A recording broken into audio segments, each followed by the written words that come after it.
Hello students, आपके exam से related ये मेरा पहला वीडियो है। इस वीडियो में मैं आपके टाइम टेबल के बारे में बताने वाला हूँ।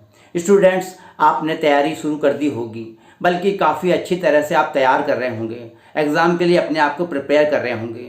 लेकिन इस प्रिपरेशन के बीच में आप ये वीडियो देख रहे हैं, इसका मतलब आप कुछ नया करना चाहते हैं, आप कुछ ऐसा चाहते हैं जो कि आपको काफ़ी आगे ले जाए। तो स्टूडेंट्स, मैं आपको इस वीडियो में आपके टाइम टेबल के बारे में चर्चा करने वाला हूं।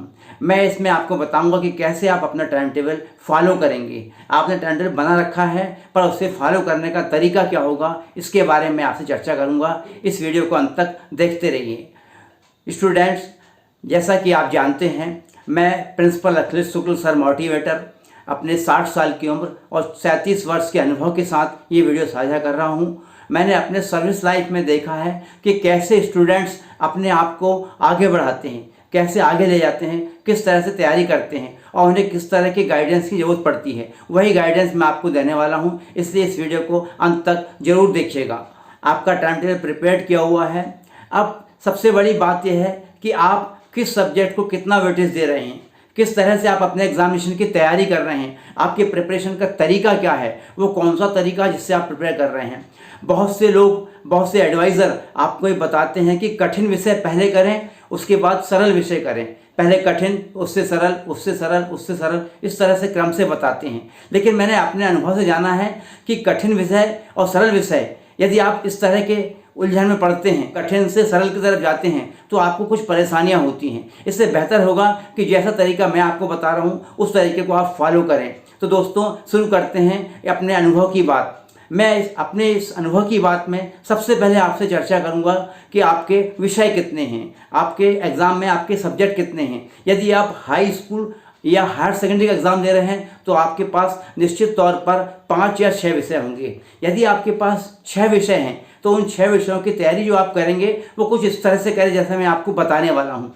यदि आपके पास आपको 6 विषय का प्रिपरेशन करना है तो आप सबसे पहले 2 कठिन विषय लें, जो आपको सबसे ज़्यादा कठिन लगते हैं उन विषय की तैयारी करें। जैसे मैथमेटिक्स है, इंग्लिश है, साइंस है, अथवा यदि आप आर्ट्स साइड के स्टूडेंट हैं तो ज्योग्राफी है, इकोनॉमिक्स है, अदरवाइज हिस्ट्री या 2 सब्जेक्ट आपको समझ में आता हो जिससे आप कठिन समझते हैं, उससे पहले लें। इस तरह से यदि आपके पास आप तैयारी करते हैं तो सबसे पहले 2 कठिन विषय, उसके बाद 2 सरल विषय लीजिए और उसके बाद 1 कठिन विषय और 1 सरल विषय।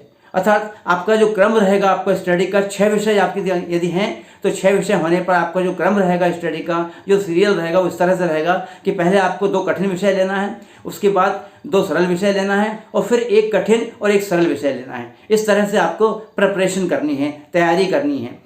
यदि आपके 5 विषय हैं, आपके सब्जेक्ट में आपने 5 विषय ले रखे हैं, तो उस कंडीशन में आप हायर सेकेंडरी के स्टूडेंट होंगे अथवा हो सकता है कि आप कॉलेज के स्टूडेंट हो। इस कंडीशन में यदि आप 5 विषय लेते हैं तो उन 5 विषय की तैयारी के लिए सबसे पहले आप 2 विषय सेलेक्ट कीजिए जो आपको कठिन लगते हैं। सबसे कठिन 2 विषय आप लीजिए, उसके बाद 1 सरल विषय लीजिए, फिर 1 कठिन विषय लीजिए और सबसे लास्ट में 1 कठिन विषय लीजिए। मतलब मेरा कहने का ये, सबसे पहले 2 कठिन विषय, फिर 1 सरल विषय, फिर 1 कठिन विषय, इस तरह से 4 विषय और अंत में सबसे अंत में कठिन विषय। आप इस तरह से सिलेक्शन कर सकते हैं। इस कंडीशन में आपको यहाँ ध्यान रखना होगा, आप ये ध्यान रखें कि आप सबसे पहले किसी लैंग्वेज को ना लें, लैंग्वेज को सबसे आखिरी में लें या बीच में लें।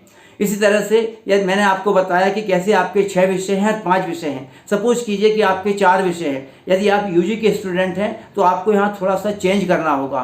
वो चेंज आप इस तरह से करें कि सबसे पहले 2 कठिन विषय की तैयारी करें, 1 सरल विषय की तैयारी करें और उसके बाद 1 कठिन विषय की तैयारी करें। इस तरह से आप तैयारी करें। आपने तैयारी कर ली, आपने विषय में अपने आप को टाइम टेबल को बांट दिया, आपने 6 विषय, 5 विषय, 4 विषय, जो भी आपके विषय आपने सेलेक्ट कर लिए। मैंने आपको तरीका बताया किस तरह तैयारी करना है। लेकिन आपको अपनी नींद का भी ख्याल रखना है। नींद से यहाँ आशय मेरा है आपकी स्लीपिंग। आपको सोने पर आपको पर्याप्त रूप से कम 6 से 8 घंटे की नींद लेना है। आप दिन में हल्की फुल्की झपकी ले लें, कोई दिक्कत नहीं, चल जाएगा। लेकिन आपको ज़्यादातर नींद, आपको 6 से 8 घंटे की नींद रात में लेना चाहिए। यदि आप रात में पर्याप्त रूप से नींद लेते हैं, रेस्ट लेते हैं, तो आपका दिमाग बहुत अच्छी तरह से काम करेगा। अब स्टूडेंट्स, मैं आपको बताने वाला हूँ एक नया रूल, एक नया तरीका कि कैसे आप अपनी स्टडी करेंगे और किस तरह से अपने आप को प्रिपेयर करेंगे। आप यहाँ पर अपनी तैयारी के लिए 50/10 का रूल फॉलो कीजिए। जैसे यदि आप 1 आवर मतलब 1 घंटा पढ़ाई करते हैं तो उस 1 घंटे की स्टडी में आपको 50 मिनट प्रिपरेशन करना है और 10 मिनट रेस्ट करना है। इस तरह से फिर 1 घंटे जो आप तैयारी करते हैं उसमें 50 मिनट स्टडी, 10 मिनट रेस्ट। इस तरह से हर 1 घंटे में आपको 10-10 मिनट का रेस्ट लेना है। यदि आपकी 6 घंटे की स्टडी है तो आपको 1 घंटा एक्स्ट्रा मतलब 7 घंटे आपके होंगे, यानी आपको 1 घंटे का वहाँ पर आपको रेस्ट लेना है। और इस रेस्ट में आपको कोई स्टडी नहीं करनी है, किताब की तरफ आपको देखना भी नहीं है। इस समय आप घर में टहल आइए, चक्कर लगा दीजिए। यदि आपका लंच का समय है तो लंच ले लीजिए, ब्रेकफास्ट का समय ब्रेकफास्ट लीजिए, चाय का समय आप चाय पी लीजिए, थोड़ा गपशप कर लीजिए, कुछ फनी मूवमेंट कर लीजिए। इस तरह से अपने आप को तैयार कर लीजिए। 50/10 के रूल में आपको 50 मिनट स्टडी और 10 मिनट रेस्ट, इस तरह से आप अपने आप को तैयार कर सकते हैं, आपकी स्टडी कर सकते हैं। यहाँ पर आप थोड़ा बहुत चाहें, छोटा मोटा जो चेंजेस चाहें तो कर सकते हैं। कभी आपको लगता है कि आप 55 मिनट स्टडी करें, कई बार ऐसा भी होता है कोई सब्जेक्ट हम तैयार करते हैं, आप पढ़ते हैं और उस समय आपको 5-7 मिनट ज़्यादा लग जाते हैं, तो कोई चिंता की बात नहीं है। लेकिन अगला 10 मिनट जरूर आपके इसके बाद दीजिए, उसके बाद अगला विषय आप शुरुआत कीजिए। इस तरह से 50/10 से मेरा मतलब आपको 50 मिनट स्टडी करना है और 10 मिनट उसके बाद आपको रेस्ट लेना है। ये एक प्रॉपर तरीका है तैयार होने का, अपने आप की प्रिपरेशन का। तो स्टूडेंट्स, मैंने आपको बताया यहाँ पर किस तरह से आपको प्रिपरेशन करना है और नींद लेना है। तो आपको जो स्लीपिंग है और जो आपकी प्रिपरेशन है, जो तैयारी है, टाइम टेबल में उसको बहुत अच्छी तरह से सोच समझ के डिवाइड करना है। अब आपके पास केवल 2 से 3 महीने का समय है और इन 3 महीने के समय में अपने आप को प्रिपरेशन करना है, आपको अपने आप की आपकी तैयारी करना है। और इन 3 महीने की तैयारी में आप कैसे करेंगे, किस तरह से कम समय में अधिक आप गेन कर सकेंगे, कैसे आपकी ग्रास्पिंग पावर बढ़ेगी, इसके लिए मैं एक वीडियो बनाने वाला हूं। अगला वीडियो मैं आपको लेकर आऊँगा जिसमें आपको बताऊंगा कि आप कैसे कम से कम समय में अधिक तैयारी कर सकते हैं। तो स्टूडेंट्स, मैंने आपको इस वीडियो में बताया कि कैसे आपको टाइम टेबल बनाना है, या टाइम टेबल आपका बना हुआ है तो उस टाइम टेबल में कैसे आपको विषय रखना है, किस तरह से आपको नींद लेना है और कैसे 50/10 के रूल को फॉलो करना है। इस चैनल को सब्सक्राइब कीजिए, इस वीडियो को लाइक कीजिए और इसे शेयर कीजिए और आपके विचार मुझे कमेंट में ज़रूर दीजिए कि आपको ये वीडियो कैसा लगा। इस बारे में आप मुझे ज़रूर बताइएगा, मुझे आपके विचारों का इंतज़ार रहेगा।